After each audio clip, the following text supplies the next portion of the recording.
L'examen du certificat d'études élémentaires a mis fin aux examens nationaux de l'année 2021. Les candidats à l'examen d'entrée en 7e année étaient tout joyeux de finir les épreuves ce lundi. Nous avons assisté à leur sortie des salles de classe. 2 garçons mineurs sont en détention au commissariat de Bessia à Rond-Point. Dialani Sako et Mohamed Traoré auraient été interpellés assis sur le goudron le 29 juillet dernier alors que le cortège présidentiel était à 600 mètres. C'est la version de la police. Les parents, eux, demandent pardon afin que leur enfant soit libéré. C'est tout pour le sommaire. Dans un instant, les détails. Mesdames et messieurs, bonsoir et bienvenue dans cette édition. Je vous l'annonçais dans les titres. Fini ce lundi les épreuves du certificat d'études élémentaires. Pendant 3 jours successifs, les candidats étaient soumis à l'examen d'entrée en 7e année. Au sortir des salles de classe, la joie était palpable sur les visages des enfants. Ils sont confiants quant aux résultats attendus dans les jours à venir. Mamadou Tanova.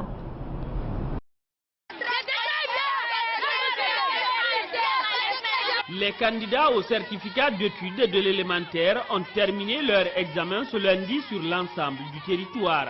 Au centre du lycée de l'excellence de l'aviation, c'est à 12 heures que les élèves ont quitté les salles de classe. La joie de terminer l'année scolaire est visible chez ces tout petits. Adama Diallo, Étienne Saaleno et Catherine Milimono sont convaincus de ce qu'ils ont fait pendant les 3 jours d'examen. On a fait calcul et histoire. On a un peu écrit ce qu'on a révisé, ce qu'on connaît. Je suis sûre que je vais avoir mon examen. En classe, j'ai écrit ce que je connaissais. Les sujets étaient faciles, mais en calcul, la deuxième question était un peu difficile pour moi. En histoire, les sujets étaient faciles, mais ce qui était un peu difficile pour moi, c'était la 4e question et la 2e question. Quand même, j'avais écrit quand même un peu. Moi, ce que je vais vous dire, je vais avoir mon examen par la grâce de Dieu. Le chef du centre du lycée L'Excellence pense que les instructions du ministère de l'Éducation nationale ont été respectées à la lettre. Dans l'ensemble, on a respecté les instructions du MENA. Et cette année, il faut saluer qu'il y a eu des réformes, il y a eu des innovations au niveau des examens nationaux. Et c'est ce qui a été appliqué. Le certificat d'études élémentaires met fin aux examens nationaux de l'année 2021. Les candidats à tous les niveaux attendent désormais les résultats. Je vous souhaite bonnes vacances à mes amis. Juste après la fin des épreuves du certificat d'études élémentaires de l'entrée en 7e année, les réactions des acteurs impliqués ne se sont pas fait attendre. Ils donnent leur avis sur le déroulement de l'ensemble des examens nationaux. Du baccalauréat unique en passant par le BEPC jusqu'à l'entrée en 7e année, Mamadi Sidibé, député, premier vice-président de la commission éducation de l'Assemblée nationale, a adressé un bilan satisfaisant. À côté de lui, il y a aussi la commission d'observation des examens nationaux qui a supervisé le processus des examens en Guinée. Son président, Kabine Keïta, a lui dressé un bilan mitigé en Sobaïlo-Baldé. Ce lundi 2 août 2021 marque la fin des examens nationaux dans le secteur de l'éducation. Les acteurs impliqués dans le processus ont eu à travailler depuis le début des épreuves jusqu'à ce jour. Ce député de l'Assemblée nationale, premier vice-président de la commission éducation, a supervisé le déroulement des examens à Matoto. Selon lui, tout s'est bien passé. Je confirme effectivement que nous avons supervisé le déroulement ou les cérémonies de lancement des épreuves des différents examens au niveau de la commune de Matoto. Globalement, les examens se sont bien déroulés. Pour la raison bien simple que lorsqu'on veut apprécier le processus de déroulement des examens, on se fonde sur les textes généraux qui régissent, n'est-ce pas, les services, les examens en République de Guinée. Or, le texte fondamental en la matière ce sont les règlements généraux. Globalement, le contenu de ces règlements généraux, ce contenu a été respecté dans l'ensemble des centres. La commission d'observation indépendante des examens nationaux était également dans les centres d'examen du pays pour superviser le déroulement du processus. Le président de cette autre structure éducative a dressé un bilan mitigé.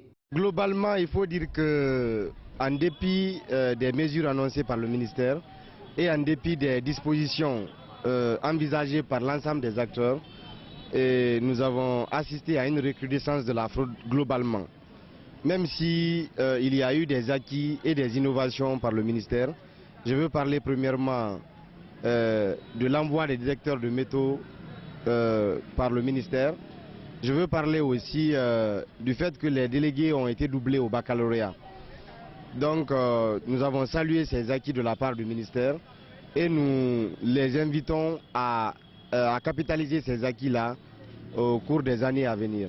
Tous ces acteurs sont unanimes qu'il y a des choses à améliorer dans l'organisation des examens nationaux en Guinée. C'est notamment tenir compte de l'élaboration du calendrier des examens par le ministère de l'Éducation nationale et de l'alphabétisation. Ceci, selon eux, pour éviter aux candidats de composer en pleine période de la saison des pluies, comme ça a été le cas cette année à Conakry. Le député Mamadi Sidibé a profité de cette interview accordée à notre rédaction pour interpeller le ministère de l'Éducation nationale quant à l'organisation prochaine des examens nationaux. Selon lui, l'on doit tenir compte du climat pluviométrique. Suivez. En termes d'amélioration qu'il faut apporter, il faut tenir compte de la réalité géopolitique de notre pays pour élaborer le calendrier. Nous nous sommes rendus compte que le calendrier qui a été mis en vigueur cette année était assez contraignant par rapport à l'étendue du territoire, assez contraignant par rapport à l'accessibilité, n'est-ce pas, de certains centres d'examen, assez contraignant par rapport, n'est-ce pas, aux difficultés de déplacement et d'acheminement des épreuves et du matériel d'examen. C'est pourquoi il faut observer une certaine élasticité dans l'élaboration des calendriers qui résistent les examens. Je voudrais aussi ajouter que naturellement, il n'y a pas eu de catastrophe, il n'y a pas eu de fuite. Par endroits, il y a eu des innovations.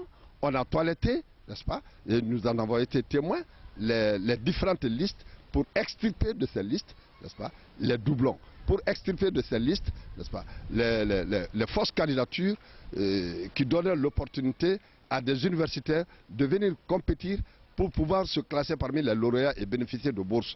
Donc la digitalisation a permis de déceler ces cas. Les boîtes de nuit sont fermées jusqu'à nouvel ordre. La police nationale prévient tout contrevenant à cette mesure anti-Covid sera arrêté. Cette annonce faite ce matin par le porte-parole de la police nationale, Boubacar Kassé. Il est l'invité de l'émission Café Débat de ce lundi. Je vous propose ce extrait. Suivez. Depuis la promulgation ou la diffusion de l'ordonnance numéro 002, il est instruit que toutes les boîtes de nuit doivent être hermétiquement fermées. Donc de jour et de nuit. L'en est de même que les boîtes américaines. C'est partout où il y a un confinement.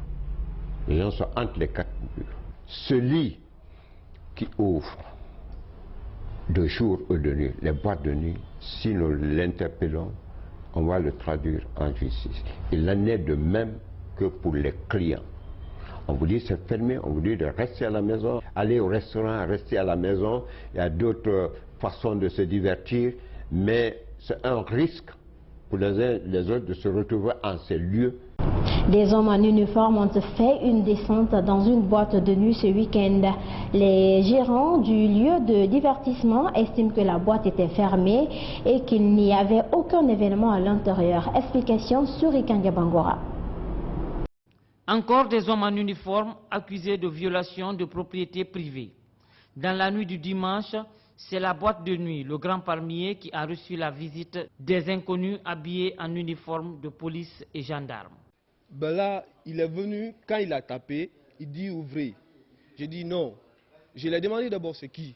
Entre-temps, il a truqué, je l'ai vu avec des lunettes. Il dit ouvrez, j'ai dit non, je n'ouvre pas, on est fermé. Il a insisté, si vous n'ouvrez pas, on va offenser. C'est comme ça, lui, il a sauté en escaladant, il s'est accroché au truc là-bas, aux fers là, qui sont sur la barrière là. Il était en danger maintenant. Moi-même en personne, je suis venu l'aider pour ne pas qu'il se fasse du mal. Donc, c'est après ça, lui-même, il a ouvert la porte à ses amis, ils sont rentrés. Quand ils sont rentrés, ils étaient là maintenant à regarder un peu partout, à dire où sont les gens. J'ai dit, mais on ne travaille pas, je vous ai dit déjà, on est en deuil. On ne travaille pas, il y a presque une semaine, c'est fermé. Il y a un gars qui s'est détaché, il est venu vers la boîte, il a ouvert, il a fait coup d'œil dedans et après il a fermé. C'est là, leur chef, celui qui a sauté, était assis juste là. Moi, j'étais arrêté là. Ils étaient à peu près au nombre de 6-7. Il y avait au moins 2 personnes qui avaient des armes avec eux. Donc, on a discuté, ils m'ont dit d'appeler le PDG. J'ai dit non, je ne peux pas l'appeler maintenant. Vous voyez à quelle heure il est, je ne peux pas l'appeler. Puis ils disent donc, donnez-nous à boire. J'ai dit non, je ne peux rien pour vous, monsieur. Selon le jeune Soiré, ces hommes n'ont pas pu emporter d'objets. Informé, le PDG du centre de loisirs a cherché à joindre des secours, mais en vain. Ali Camara se dit inquiet. Mais honnêtement et sincèrement, je suis inquiet. Parce que ce n'est pas ce qui a été instruit par la police. Et quand un endroit est fermé, ils ne sont pas habilités de venir offenser la cour, rentrer. Et si, ça veut dire s'ils trouvaient des choses ici qu'ils pouvaient prendre, ils pouvaient les prendre. Donc je suis vraiment inquiet, ce n'est pas ça leur mission si je comprends bien. Actuellement maintenant ce n'est pas la fermeture des boîtes, mais ils sont là contre les tenanciers des boîtes. Si ce n'était pas ça, ils n'allaient pas venir chez moi me brigander. Et moi je ne suis même pas inauguré. Je ne suis pas inauguré. Hier il y a eu le coup de tir, presque 1 heure du temps.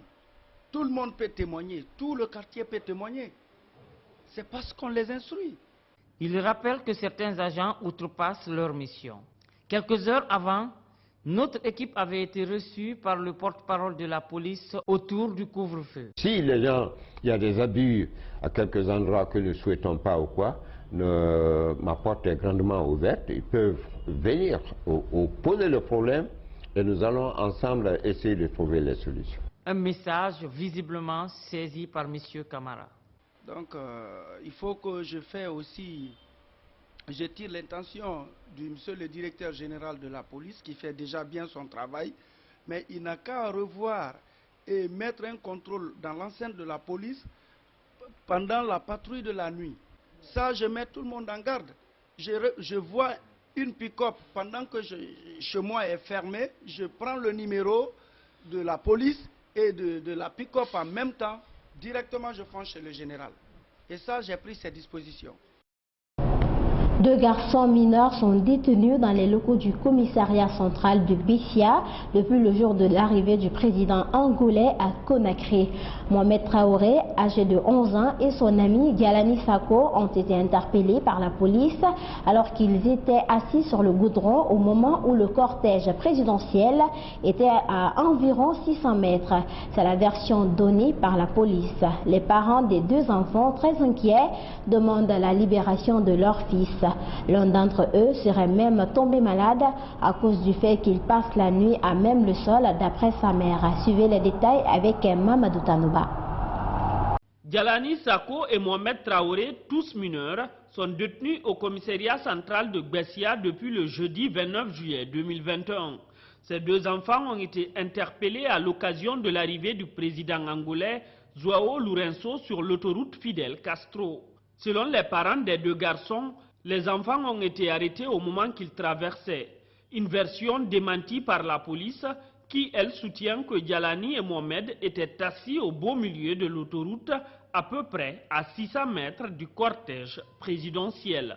Vendredi lon soma ne de ka kini koro sofe ka dinde man ko ina dinde musoni ma be siaron poena anya fruto la silla 500 o sini fruto kuna 500 na la kini malo abani kini malo la butu. Le vendredi matin, j'ai chauffé du riz, j'ai donné à Mohamed Traoré pour sa sœur qui est à Bessia Rond-Point. C'est une vendeuse de piment. C'est à son retour, lorsqu'il a vu que la route est dégagée, son ami Djalani s'est assis sur le goudron. Les policiers sont venus par derrière pour les arrêter. C'est dans cette circonstance qu'on m'a appelé pour me dire que Mohamed est arrêté. Je me suis aussitôt rendu au commissariat. J'ai demandé aux agents de la police de corriger les enfants et de pardonner. C'est un enfant de 11 ans. Mais ça fait 4 jours aujourd'hui qu'ils sont en détention. Mon fils est tombé malade, il vomit et il a perdu du poids. Il passe la nuit par terre. Le père de Djalani, infirme de son état, a été aussi arrêté.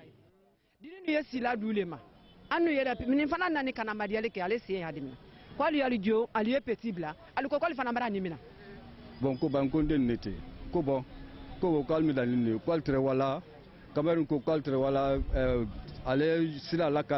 j'ai dit aux agents que c'est mes enfants. On m'a demandé comment ils ont été arrêtés. J'ai répondu qu'ils traversaient. Le policier m'a dit qu'ils ont offensé alors qu'ils dégageaient la route. On est resté jusqu'au soir. Ils ont fait un papier, soi-disant que je suis arrêté aussi. C'est comme ça que j'ai passé la nuit avec eux au commissariat. Le lendemain, j'y ai passé toute la journée à demander pardon.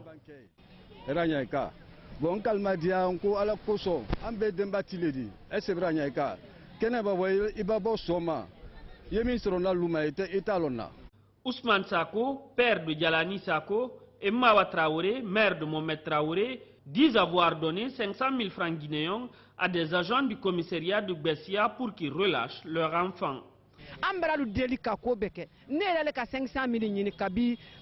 J'ai plaidé fatigué. J'ai pris 500 000 pour donner. Ils ont refusé de libérer les enfants. Ils me disent que le dossier est déjà au niveau de la ville. Le commissaire de Bessia a démenti en off cette information. Selon lui, le dossier est au niveau de Kaloum. Pendant ce temps, les parents des 2 enfants demandent la libération de leur fils.